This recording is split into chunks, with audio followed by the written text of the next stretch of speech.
ये कहानी है सुंदर नगरी के एक खालिद नाम के लड़के की, जो अपना एक मेडिकल स्टोर चलाया करता था। एक रोज़ खालिद को कहीं जाना था, इसलिए वो शॉपिंग मॉल कुछ कपड़े खरीदने के लिए गया हुआ था। खालिद मॉल में पहुंचा और उसने पार्किंग में अपनी गाड़ी लगा दी। उसके बाद वो मॉल में चला गया। उसने वहां जाकर काफ़ी दुकानों में कपड़े पसंद किए, लेकिन जिस तरीके के कपड़े उसे चाहिए थे उस तरीके के कपड़े उसे नहीं मिल पा रहे थे। फिर खालिद मॉल के अंदर एक बहुत बड़ी दुकान में चला गया। उस दुकान के अंदर जाकर वो शर्ट पसंद करने लगा कि अचानक ही खालिद को ऐसा महसूस हुआ जैसे कि उसके पीछे कोई खड़ा हुआ है। खालिद जैसे ही पीछे पलटा तो उसने देखा उसके पीछे एक महिला खड़ी थी, जिसने पीले कलर की साड़ी पहन रखी थी और उसके हाथ में एक पीले कलर की ही शर्ट भी थी। उस महिला ने खालिद के हाथ में वो शर्ट पकड़ाई और कहने लगी, तुम ये शर्ट ले लो। खालिद उस महिला से कुछ बोलता कि अचानक ही वो वहाँ से तेज़ी से कहीं चली गई। उसके बाद खालिद उस शर्ट को देखने लगा और मन ही मन सोच रहा था, आखिर ये महिला कौन थी और इसने मुझे ये शर्ट क्यों दी। फिर खालिद ने उस शर्ट को देखा तो उस शर्ट उसको बहुत पसंद आई। उसके बाद खालिद मॉल में इधर उधर कुछ देर तक घूमता रहा। उसने कुछ कपड़े और ख़रीदे और अब वो घर जाने के लिए पार्किंग में आ चुका था। पार्किंग की लाइट्स बहुत हल्के जल रही थी, जिसमें काफ़ी अंधेरा दिखाई पड़ रहा था। खालिद जैसे ही अपनी गाड़ी के पास पहुंचा तो उसने कुछ ऐसा देखा जिसको देखकर वो चौंक गया। खालिद ने देखा कि जो महिला उसे मॉल के अंदर मिली थी, वो महिला उसकी गाड़ी के अंदर बैठी हुई थी। खालिद की गाड़ी की चाबी तो खालिद के पास थी, लेकिन वो महिला गाड़ी के अंदर कैसे घुसी, ये देखकर खालिद चौंक गया। खालिद तुरंत ही अपनी गाड़ी के पास गया। उसने गाड़ी का दरवाज़ा खोला और ज़ोरों से चिल्लाते हुए बोला, तुम कौन हो। खालिद बस इतना ही बोल पाया था कि वो महिला उसकी गाड़ी से अचानक ही कहीं गायब हो चुकी थी।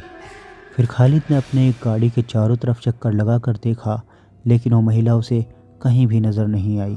फिर खालिद अपनी गाड़ी में बैठ गया और उसने गाड़ी जैसे ही बाहर निकाली तो उसने साइड मिरर में देखा कि वो महिला उसकी गाड़ी के पीछे खड़ी हुई है।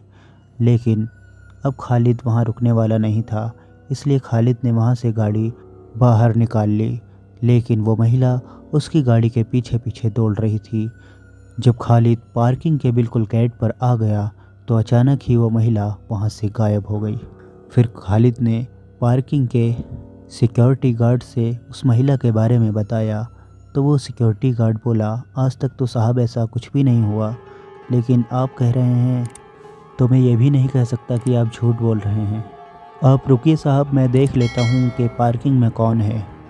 और फिर वो सिक्योरिटी गार्ड पार्किंग में अंदर चला गया और 10 से 15 मिनट के बाद वो लौट कर आया और खालिद से कहा, साहब अंदर तो कोई भी नहीं है, मैंने एक एक कोना देख लिया है, अगर कोई अंदर होगा भी तो शायद वो यहाँ से जा चुका है, इसीलिए मुझे नज़र नहीं आया।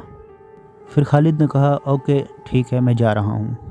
उसके बाद खालिद वहाँ से बाहर निकल आया और किसी तरह अपने घर पहुँच गया।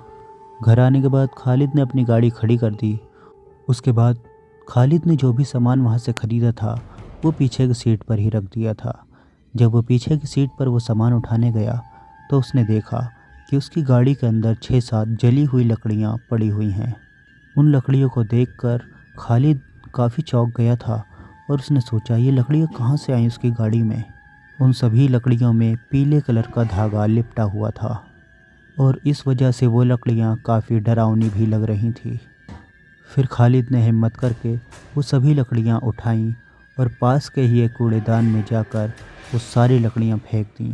फिर खालिद ने सारी बात अपने घर वालों से बताई, लेकिन उसके घर वालों ने इन बातों को सीरियस नहीं लिया और कहने लगे, हो सकता है तुमने गाड़ी का दरवाज़ा खुला छोड़ दिया हो, जिसकी वजह से वो औरत आकर गाड़ी में बैठ गई हो, और जब तुमने चिल्ला के उससे पूछा कि तुम कौन हो तो वो गाड़ी से उतर के कहीं चली गई होगी और शायद ये जली हुई लकड़ियाँ भी उसी की होंगी।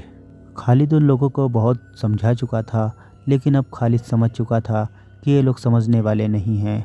और खालिद ने इस बात को यहीं पे छोड़ दिया। ये जो भी कुछ खालिद के साथ घटा था ये सिर्फ अब खालिद ही जानता था। और कहानी यहीं पे समाप्त हो जाती है। Thanks for watching. Bye bye.